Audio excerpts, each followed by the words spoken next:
రామాన్ని రాస్తున్నారట, శ్రీరామాన్ని రాసేస్తున్నారట, నీళ్ళలో రాయి వేస్తున్నారట, రాయి తేలుతూ ఉందిట.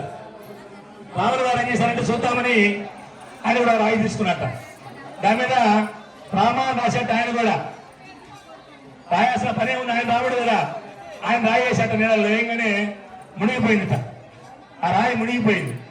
ఇదేంటి మీరేసిన రాయి తేలుతుంది, నేనేస్తే అని అంటే దానికి అన్నట్ట ఒక మాట చెప్పాట.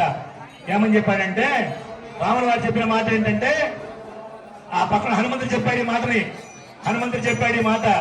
ఏం చెప్పాడంటే, అయ్యా మా మనస్సంతా నీ మీద ఉంది, అంటే నువ్వేం చేయాలి, మమ్మల్ని కాపాడాలి.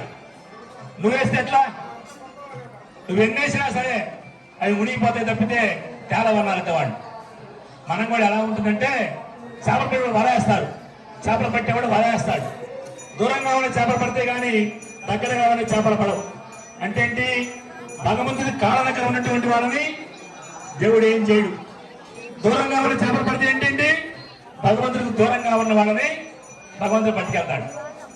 అలానే మనం కూడా చేసిన పని ఏంటంటే, అన్యదా శరణం నాస్తి, నాకు ఇంకెవరు దిక్కులేరయ్యా, నువ్వే దిక్కని మనం చెప్పుకోవాలి. అది మనం చేసినటువంటి పని. ఇప్పటి వరకు కూడా జరిగినటువంటి విశేష అర్చన మనం చేస్తుంటాం.